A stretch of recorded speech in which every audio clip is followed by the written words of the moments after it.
मैं श्री रमन महर्षि का शिष्य स्वामी सच्चिदानंद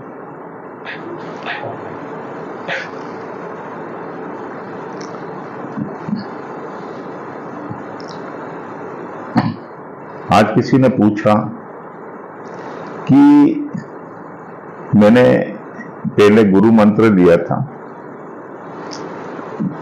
और उसका जाप करती थी, फिर मैंने विपश्यना के 2 शिविर अटेंड किए, तो क्या मैं मंत्र जाप भी कर सकती हूँ और विपश्यना की भी साधना कर सकती हूँ?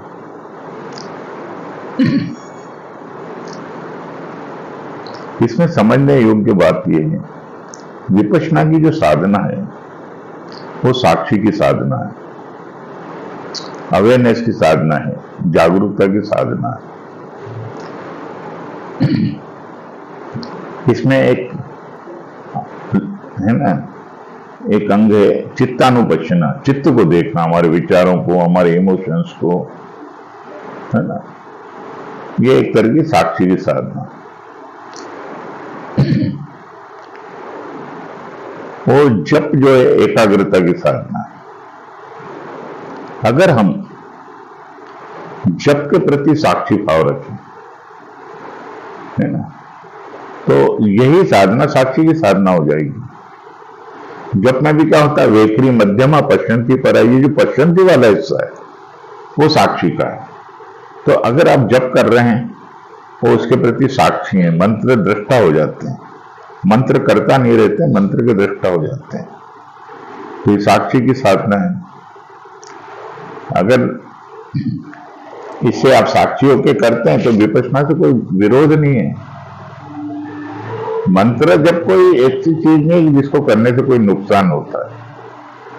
एकाग्रता भी करें तो नुकसान तो कुछ नहीं होना, फायदा ही होना। अगर तो आप साक्षी होकर करेंगे तो उसमें आपको पहला लाभ ये होगा कि मंत्र की जो वाइब्रेशन है उसका लाभ मिलेगा, उससे जो केमिकल बनते हैं उसका लाभ मिलेगा बॉडी में। दूसरा ये होगा कि आप साक्षी होकर करते हैं तो आपके साक्षी भाव बढ़ेगा। तो इसका विपश्यना के से कोई विरोध नहीं है, आप करिए।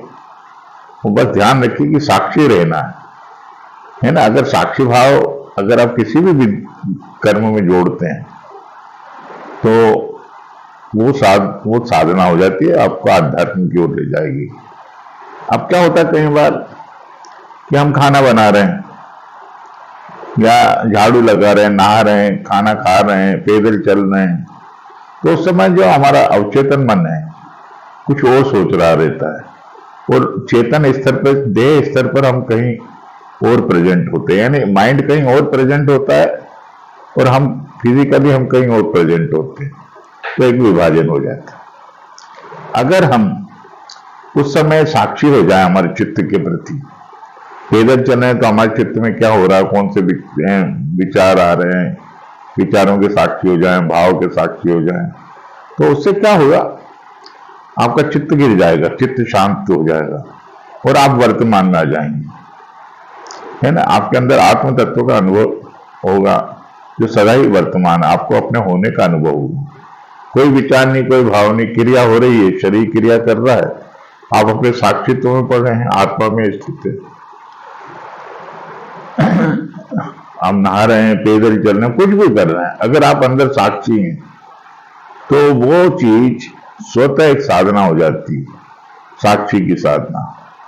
और विपश्यना भी तो यही है कि पहले अपने श्वास के प्रति जागरूक हों, फिर कायानुपश्यना देह के प्रति साक्षी हों, फिर वेदनानुपश्यना अपनी संवेदनाओं के प्रति, शरीर में जो उठ रही उनके प्रति जागरूक हों, और चित्तानुपश्यना चित्त में उठने वाले विचार, इमोशंस, उनके प्रति।